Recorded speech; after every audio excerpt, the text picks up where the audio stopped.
ನಮಸ್ಕಾರ ಎಲ್ಲರಿಗೂ. ಇವತ್ತು ನಾವು ನಿಮಗೆ ಬಹಳ ವಿಶೇಷವಾಗಿರುವಂತಹ ಮತ್ತು ಸ್ವಾದಿಷ್ಟಕರವಾದಂತಹ ರಾಗಿ ರೊಟ್ಟಿಯನ್ನು ಅತಿ ಸುಲಭವಾಗಿ ಮಾಡೋದು ಯಾವುದೇ ರೀತಿ ಅಂತ ಹೇಳಿ ತೋರಿಸ್ಕೊಡಕತ್ತೀವ್ರಿ. ಇದು ಅತ್ಯಂತ ಆರೋಗ್ಯಕರವಾಗಿರುವಂತಹ ಕ್ಯಾಲ್ಸಿಯಂ ಭರಿತವಾಗಿರುವಂತಹ ಈ ರಾಗಿ ರೊಟ್ಟಿಯನ್ನು ನಿಮ್ಮ ಡಯಟ್ ಒಳಗೆ ತಪ್ಪಲಾರ್ದ ನೀವು ಆ್ಯಡ್ ಮಾಡೋದಂತರೂ ಮರೆಯೋಕ್ಕೆ ಹೋಗಬೇಡ್ರಿ.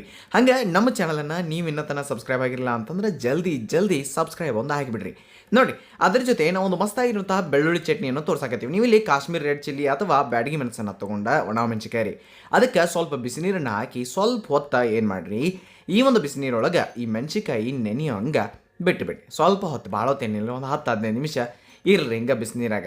ಆಮೇಲೆ ಇವು ಇಲ್ಲಿ ನೆನಿತನ ನಾವೇನು ಮಾಡಬೇಕಪ್ಪ ಅಂತಂದ್ರೆ, ಒಂದು ಮಿಕ್ಸರ್ ಜಾರ್ದಾಗ ಸ್ವಲ್ಪ ಜೀರಿಗೆ ಎಣ್ಣೆ ಹಾಕಿರಿ, ಒಂದು ಅರ್ಧ ಟೀ ಸ್ಪೂನ್ ಅಷ್ಟು ರೀ. ಅದ್ರ ಜೊತೆ ಸ್ವಲ್ಪ ಉಳ್ಳಾಗಡ್ಡಿ, ಭಾಳ ಇಲ್ರಿ, ಸ್ವಲ್ಪ ಉಳ್ಳಾಗಡ್ಡಿ. ಅದಾದ ನಂತರ ಹಸಿಮೆಣಸು ನಿಮಗೆ ಎಷ್ಟು ಬೇಕೋ ನೋಡ್ಕೊಂಡು, ಅಥವಾ ಖಾರಕ್ಕೆ ತಕ್ಕನಾಗಿ ಎಷ್ಟು ಬೇಕೋ ಅಷ್ಟು ತೊಗೊಂಡು ಅದ್ರಾಗ ಒಂದು 4-5 ಬೆಳ್ಳುಳ್ಳಿ ಹೆಸರು ಸಣ್ಣ ಸಣ್ಣ ಒಟ್ಟು ಹಾಕಿ, ಸ್ವಲ್ಪ ಕೊತ್ತಂಬರಿ ಸ್ವಲ್ಪ ದಂಟು ಸಮೇತನ ಹಾಕಿ, ಕರಿಬೇವು ಒಂದಿಟ್ಟು ಹಾಕಿ ಏನು ಮಾಡಿರಿ, ಇದು ಆದ ನಂತರ ಇದಕ್ಕೆ ಒಂದಿಟ್ಟು ರುಚಿಗೆ ತಕ್ಕಷ್ಟು ನೋಡ್ಕೊಂಡು ಎಷ್ಟು ಬೇಕೋ ಅಷ್ಟು ಉಪ್ಪನ್ನು ಸೇರಿಸ್ರಿ. ಮುಂದಕ್ಕೆ ಇದನ್ನು ಒಂದು ಏನು ಮಾಡಿರಿ, ಒಂದು ಅದ್ರದ್ದು ಏನು ಟೋಪನ್ ಐತೆ ನೋಡ್ರಿ, ಮುಚ್ಚಿ ಗರ್ರ ಅಂಥೇಳಿ ಅನಿಸಿದ್ರಿ ಅಂತಂದ್ರೆ ಈ ರೀತಿಯಾಗಿರುವಂತಹ ಹಸಿ ಖಾರ ತಯಾರಾಗ್ತೈತೆ ರೀ. ಇಷ್ಟನ್ನು ಮಾಡ್ಕೊಂಡು ನೀವು ತೆಗೆದ ಇಟ್ಕೊಂಡ್ಬಿಡ್ರಿ. ಇಷ್ಟು ಆದ ನಂತರ ಏನು ಮಾಡಬೇಕು, ವಾಪಸ್ ನೀವು ನೆನೆಸಿಟ್ಟಂತಹ ಮೆಣಸಿಕಾಯನ್ನು ನೋಡ್ರಿ ಬರೋಬ್ಬರಿಯಾಗಿ ನೆನೆದಿರ್ತಾವು, ಅವನ್ನ ಅದ ಮಿಕ್ಸರ್ ಜಾರ್ದಾಗ ನಾ ತೊಗೊಂಡು ಹಾಕೊಂಡು ತಿದ್ರಿ. ತುಂಬ ಎಲ್ಲ ತೆಗೆದಿರಿ. ಮೊದಲು ಈ ನೆನೆದಿರುವಂತಹ ಒಣ ಮೆಣಸಿಕಾಯನ್ನು ಹಾಕಿ ಇದಕ್ಕೆ ಸ್ವಲ್ಪ ಬೆಳ್ಳುಳ್ಳಿ ಹೆಸರು ಸ್ವಲ್ಪ ನೋಡ್ಕೊಂಡು ಎಷ್ಟು ಬೇಕೋ ಅಷ್ಟು ಜಾಸ್ತಿನೇ ಹಾಕಿರಿ ಒಂದಿಟ್ಟು.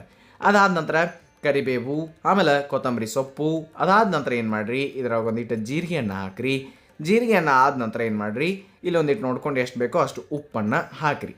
ಹಾಕಿ ಇದನ್ನು ಸಹ ನೀವು ಗರ್ರ ಅಂತ ಹೇಳಿ ಅಣಿಸಿ ನೀವು ಏನು ಮಾಡ್ಬೋದು ರೀ, ಒಂದು ಸ್ವಲ್ಪ ದಮ್ದಮ್ಮಂಗೆ ಉಳಿಯುವಂಗೆ, ಅಂದ್ರೆ ಪೂರ್ತಿ ಸಣ್ಣ ಮಾಡೋದಲ್ಲ, ಒಂದು ಈಡು ದಮ್ದಮ್ಮಂಗೆ ಉಳಿಯುವಂಗೆ ನೀವು ಈ ಖಾರ ಬೆಳ್ಳುಳ್ಳಿ ಖಾರ ತಯಾರು ಮಾಡ್ಕೋಬೇಕ್ರಿ. ರೀ ಇದು ಭಾಳ ಮಸ್ತ್ ಅನಿಸ್ತೈತೆ ನೋಡಕ್ರಿ. ಈಗ ಇನ್ನು ರಾಗಿ ಹಿಟ್ಟನ್ನು ತೊಗೊಂಡಿದ್ದೀವಿ ನಾವಿಲ್ಲಿ 1.5 ಕಪ್ ಅಷ್ಟು ರಾಗಿ ಹಿಟ್ಟನ್ನು ತೊಗೊಂಡು ಅದನ್ನು ಹಂಗೆ ತೊಗೊಳಂಗಿಲ್ಲ ರೀ, ಚಾಣಿಸಿ ತೊಗೊಳ್ಬೇಕ್ರಿ.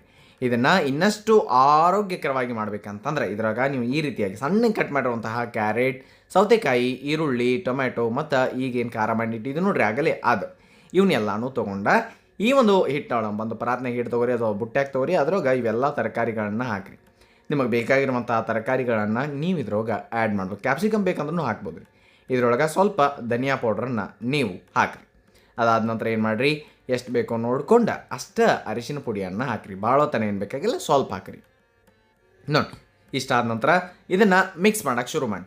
ಅಂದ್ರೆ ಎಲ್ಲ ತರಕಾರಿ ಫಸ್ಟಿಗೆ ನಾನು ನೀರು ಹಾಕಕ್ಕೆ ಹೋಗ್ಬೇಡ್ರಿ, ಯಾಕಂದ್ರೆ ಸೌತೆಕಾಯಿ ಟೊಮೆಟೊದು ಎಲ್ಲ ಇರ್ತೈತಲ್ರಿ, ಹಂಗೆ ಫಸ್ಟಿಗೆ ಮಿಕ್ಸ್ ಮಾಡಿ. ಅದು ಆದ ನಂತರ ನೀವು ನೀರನ್ನು ಹಾಕಿ ಈ ಹಿಟ್ಟನ್ನು ಕಲ್ಸಕ್ಕೆ ಶುರು ಮಾಡ್ಬೇಕ್ರಿ. ಅದು ಹೆಂಗೆ, ಏನೂ ಇಲ್ಲ, ಸಿಂಪಲ್ ಅಟ್ಟ ಸ್ವಲ್ಪ ಬಿಸಿ ನೀರನ್ನು ಹಾಕ್ಕೊಂಡು ಈ ಒಂದು ಹಿಟ್ಟನ್ನು ನಾವು ಕಲಿಸ್ಬೇಕಾಗತ್ತೆ ರೀ. ನೋಡ್ಕೊಂಡು ಎಷ್ಟು ಬೇಕೋ ಅಷ್ಟು ನೀರನ್ನು ಹಾಕಿ ಹಿಟ್ಟನ್ನು ಕಲ್ಸಕ್ಕೆ ಶುರು ಮಾಡಿ. ಈ ಒಂದು ಹಿಟ್ಟನ್ನು ನೀವು ಬೇರೆ ರೀತಿಯೊಳಗೆ ನಾದಬಹುದು. ರಾಗಿ ಹಿಟ್ಟನ್ನು ಈಗಾಗಲೇ ನಾವು ನಿಮ್ಗೆ ಭಾಳ ಸಲ ರಾಗಿ ರೊಟ್ಟಿಯನ್ನು ತೋರಿಸಿದ್ದೀವಿ, ಮಸಾಲ ರಾಗಿ ಮುದ್ದೆನೂ ತೋರಿಸಿದ್ದೀವಿ, ಹಂಗೆ ಬೇರೆ ರೀತಿಯ ತಾಲಿಪಟ್ಟು ಇವೆಲ್ಲವನ್ನು ತೋರಿಸಿದ್ವಿ. ಅಲ್ಲಿ ನೀವು ನೋಡಿಲ್ಲ ಅಂತಂದ್ರೆ ನಮ್ಮ ಚಾನಲ್ನಾಗ ಒಂದ್ಸಲ ರಾಗಿ ರೊಟ್ಟಿ ಅಂತ ಸರ್ಚ್ ಮಾಡಿ ಬರ್ತಾವೆ. ಈ ಕೈಗೆ ಒಂದಿಟ ಎಣ್ಣೆ ಹಾಕೊಂಡು ಅದಲ್ಲ ಅದ್ರ ಮೇಲೆ ಹಾಕೊಂಡು ಈ ರೀತಿಯಾಗಿ ದಮ್ಮಂದು ಉಳ್ಳಿಯನ್ನು ಮಾಡ್ಕೊಂಡ್ರಿ ಅಂತಂದ್ರೆ ಚಲೋತ್ನಾಗಿ ರಾಗಿ ರೊಟ್ಟಿ ಮಾಡೋಕೆ ಬರ್ತೈತೆ ರೀ.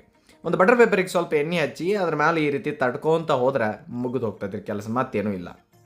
ಇಲ್ಲಿ ಬಟರ್ ಪೇಪರ್ ತೊಗೋಬೇಕಂತೇನಿಲ್ಲ ರೀ, ಒಂದು ಕಾಟನ್ ಬಟ್ಟೆಯನ್ನು ತೊಗೊಳ್ಬೋದು. ಬಾಳೆ ಎಲೆ ಇತ್ತಂದ್ರೆ ಬಾಳೆ ಎಲೆ ಮೇಲೆ ಈ ರೀತಿ ತಟ್ಟಿ ನೀವು ಆರಾಮಾಗಿ ಮಾಡ್ಕೊಳ್ಬೋದು ರೀ. ಈ ರೀತಿ ದೊಡ್ಡದು ಎಷ್ಟು ಆಗ್ತೈತೆ ನೋಡ್ಕೊಂಡು ಅಷ್ಟು ನೀವು ಈ ರೀತಿ ಬೆರಳಿಂದ ತಟ್ಟಿ ಅದನ್ನು ರೌಂಡ್ ಬೇಕಂತಂದ್ರೆ ಏನರ ಇಟ್ಟು ಕೊರಿರಿ, ಅಂದ್ರೆ ಚೆನ್ನಾಗಿ ರೌಂಡಾಗಿ ಬರ್ತೈತಿ. ಆ ರೀತಿಯಾಗಿ ಮಾಡ್ಕೊಂಡು ಆಮೇಲೆ ಏನು ಮಾಡೋದಿಲ್ಲ ರೀ, ತವೆ ಸ್ವಲ್ಪ ಚೆನ್ನಾಗಿ ಕಾದಿರ್ಬೇಕು, ಯಾವ್ದು ಬೇಕಾತವ ತೊಗೊರಿ, ಒಂದಿಟ ಎಣ್ಣೆಯನ್ನು ಹಾಕಿ ಅದನ್ನು ಈ ರೀತಿಯಾಗಿ ಅಲ್ಲಿ ಹೋಗಿ ಬಟರ್ ಪೇಪರ್ ಹಾಕಿಬಿಟ್ರಿ. ಸ್ವಲ್ಪ ಒಂದು 5-6 ಸೆಕೆಂಡ್ ಆದ್ಮೇಲೆ ನೀವು ಇದನ್ನು ತೆಗೀರಿ. ಗೊತ್ತಾದ್ರಿ, ಈ ರೀತಿಯಾಗಿ ಬರ್ತೈತಿ ಬಟರ್ ಪೇಪರ್, ಏನಾಗೋದಿಲ್ಲ. ಚಲೋತ್ನಂಗೆ ನೀವು ಇನ್ನು ಅದಕ್ಕೊಂದು ಈಟ ಎಣ್ಣೆಯನ್ನು ಹಾಕೊಂಡು ಅಥವಾ ತುಪ್ಪ ಹಾಕಿದ್ರು ನಡೀತೈತ್ರಿ. ಎಣ್ಣೆ ಯಾಕೆ ಹಾಕೋತಿಪ್ಪ ಅಂತಂದ್ರೆ ಸ್ವಲ್ಪ ತರಕಾರಿ ಇರ್ತಾವಲ್ಲ ಅವು ಚೆನ್ನಾಗಿ ಬೆಂದು ಅಂತಂದ್ರೆ ಚಲೋ ಅನಿಸ್ತೈತೆ ರೀ ತಿನ್ನುವಾಗ. ಅದಕ್ಕೆ ಒಂದೀಟ ಎಣ್ಣೆಯನ್ನು ಹಾಕಿ ಕರೆಕ್ಟಾಗಿ ಅದನ್ನು ಹಿಂದು ಮುಂದು ಮೇಲೆ ಕೆಳಗ ಅಂಥೇಳಿ ದಂಡಿನೂ ಚಲೋತ್ನಂಗೆ ಬರುವಂಗೆ ನೀವು ಬೇಯಿಸಬೇಕು. ಚೆನ್ನಾಗಿ ಬೇಯಿಸಿದ್ರಿ ಅಂತಂದ್ರೆ ರಾಗಿ ರೊಟ್ಟಿ ಚಲೋತ್ನಂಗೆ ಬರ್ತೈತಿ, ಚಲೋ ಅಂತ ಟೇಸ್ಟ್ ಸಹ ಇರ್ತೈತಿ.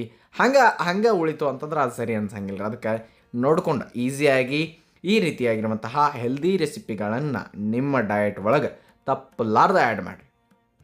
ನೋಡಿ, ಹಿಂಗೆ ಮಾಡಿ ಒಂದು ರೊಟ್ಟಿಯನ್ನು ನಾವು ಬರೋಬ್ಬರಿಯಾಗಿ ಮುಗಿಸಿದ್ವಿ. ಹಂಗೆ ಉಳಿದಂತಹ ಎಲ್ಲ ರೊಟ್ಟಿಗಳನ್ನು ನಾವು ಅದೇ ರೀತಿಯೊಳಗೆ ತಟ್ಟಿ ತಟ್ಟಿ ಮಾಡಾಕತ್ತೀವಿ. ಸ್ವಲ್ಪ ಸಣ್ಣ ಬೇಕಂದ್ರೆ ಸಣ್ಣ, ದೊಡ್ಡ ಬೇಕಂದ್ರೆ ದೊಡ್ಡ, ತೆಳು ಬೇಕಂದ್ರೆ ತೆಳು, ನಿಮಗೆ ಹೆಂಗೆ ಅನುಕೂಲ ಆಗ್ತೈತೋ ಅಥವಾ ನಿಮ್ಮ ಇಚ್ಛಾನುಸಾರ ಈ ರೊಟ್ಟಿಗಳನ್ನು ಮಾಡ್ಕೊರಿ. ಇದನ್ನು ಹಿಂಗೆ ಹೋಗಿ ಹಿಂಗೆ ಕಟ್ ಮಾಡ್ಬೇಕಂತ ಕುಂದಿರ್ಬೇಕಂತೇನಿಲ್ಲ ರೀ ಪ್ರತಿ ಸಲ. ಇಲ್ಲ ಕಟ್ ಮಾಡ್ತಿದ್ರೆ ಮಾಡಿರಿ, ಇಲ್ಲ ಬೆರಳಿಂದ ಹಾಗೆ ಒಂದು ಈಟ್ ಒಳಗೆ ನುಗ್ಗಿಸಿಬಿಟ್ರಿ ಅಂತಂದ್ರೆ ಅದು ಸಹ ಅಟ್ಟ ಚಂದಂಗೆ ಕುಂದಿರ್ತೈತಿ. ಈ ರೀತಿಯಾಗಿನೂ ಮಾಡ್ಕೊಳ್ಬೋದು. ನಿಮಗೆ ಇದು ಟಿಪ್ಸ್ ಅಂತ ತಿಳ್ಕೊರಿ. ಹೆಂಗೆ ಬೇಕೋ ನೀವು ಹಂಗೆ ಮಾಡಿ ಬೇಯಿಸ್ಬೇಕು ತೀತ್ರಿ. ಬೇಯಿಸುವಾಗ ಎಣ್ಣೆ ಸ್ವಲ್ಪ ಕಡಿಮೆ ಹಾಕಿದ್ರೆ ನಡೀತೈತೆ, ಜಾಸ್ತಿ ಹಾಕಬೇಕಂತೇನಿಲ್ಲ. ಆದ್ರೆ ತರಕಾರಿ ಸಮೂಹ ಸ್ವಲ್ಪ ಹಾಕಿರ್ತೀವಿ ಅಷ್ಟೇ. ಆಮೇಲೆ ಹಿಂಗೆ ಆರಾಮ್ ಸರಿಯಾಗಿ ನೀವು ತೆಗೆದು ಚೆಂದಂಗೆ ಇವುಗಳನ್ನ ಬೇಯಿಸಿ ತೊಗೊಳ್ಬೋದು ರೀ. ಆಮೇಲೆ ಒಂದು ಖಾರ ಏನು ಮಾಡಿದ್ರಲ್ಲ ಅದು ಈ ರಾಗಿ ರೊಟ್ಟಿ ಸ್ವಲ್ಪ ಮೊಸರು ಹಚ್ಕೊಂಡು ತಿನ್ನಾಕತ್ರಿ ಅಂತಂದ್ರೆ ಅದು ಭಾಳ ಚಲೋ ಅನಿಸ್ತೈತಿ ಮತ್ತು ಅಗದಿ ಟೇಸ್ಟಿ ಸಹ ಅನ್ನಿಸ್ತೈತಿ ರೀ. ಅದನ್ನು ನೀವು ಒಂದು ಸಲ ತಪ್ಪಲಾರ್ದ ಟ್ರೈ ಮಾಡಿ. ಹಂಗೆ ರೊಟ್ಟಿಯನ್ನು ನಾವೀಗಾಗಲೇ ಮಾಡಿ ತೋರಿಸಿದ್ದೀವಿ. ಮಸ್ತಾಗಿ ಸಾಫ್ಟಾಗಿ ಉಬ್ಬಿ ಬರೋ ಹಂಗೆ ಹೆಂಗಂತೇಳಿ ನಮ್ಮ ಚಾನಲ್ದಾಗ ಈಗಾಗಲೇ ಐತಿ. ಯೂಟ್ಯೂಬ್ ಚಾನಲನ್ನು ಚೆಕ್ ಮಾಡಿರಿ ಒಂದು ಸಲ. ಮತ್ತು ನಿಮಗೆ ಈ ಒಂದು ರೆಸಿಪಿ ಇಷ್ಟ ಆಗಿತ್ತು ಅಂತಂದ್ರೆ ತಪ್ಪಲಾರ್ದ ನಮ್ಮ ಚಾನಲನ್ನು ಇನ್ನೂ ತನಕ ಸಬ್ಸ್ಕ್ರೈಬ್ ಮಾಡಿರಲಿಲ್ಲ ಅಂತಂದ್ರೆ ನೋಡಿರಿ. ಒಂದ್ಸಲ ನಮ್ಮ ಚಾನಲ್ದಾಗ ಹೋಗಿ ಕಣ್ಣು ಹಾಸ್ಕೊಂಡು ಬಂದ್ರಿ ಅಂತಂದ್ರೆ ನಿಮಗೆ ಬೇಕಾಗಿರುವಂತಹ ಎಲ್ಲ ರೆಸಿಪಿಗಳು ಸಿಗ್ತಾವೆ. ಅವನ್ನ ನೋಡಿ ಇಷ್ಟ ಆಗಿತ್ತು ಅಂತಂದ್ರೆ ತಪ್ಪಲಾರ್ದ ಸಬ್ಸ್ಕ್ರೈಬ್ ಮಾಡಿ ನಿಮ್ಮ ಫ್ರೆಂಡ್ಸ್ ಫ್ಯಾಮಿಲಿ ಎಲ್ಲರಿಗೂ ಶೇರ್ ಮಾಡಿ. ಈ ಒಂದು ಸಾಫ್ಟ್ ಆಗಿರುವಂತಹ ಬಹಳ ಮಸ್ತಾಗಿರುವಂಥ ರೊಟ್ಟಿ ಜೊತೆ ನಿಮಗೆ ಬೇಕಾಗಿರುವಂತಹ ಸಲಾಡನ್ನು ತೊಗೊಂಡು ಮೊಸರು ಚಟ್ನಿ ಜೊತೆ ಇದನ್ನು ಎಂಜಾಯ್ ಮಾಡಿರಿ. ಏಕದಮ್ ಮಸ್ತ್ ಏಕದಮ್ ಸಾಫ್ಟ್ ಆಗಿರುವಂತಹ ರಾಗಿ ಮಸಾಲ ರೊಟ್ಟಿ ತಯಾರಾಗ್ತಾವ ಅಂತ ಹೇಳ್ತಾ ನೆನಪಿರಲಿ, ಇದು ಸವಿರುಚಿಯ ಸೊಬಗು ಅನ್ನದಾತ ಸುಖಿ ಭವ. ಧನ್ಯವಾದಗಳು, ನಮಸ್ಕಾರ.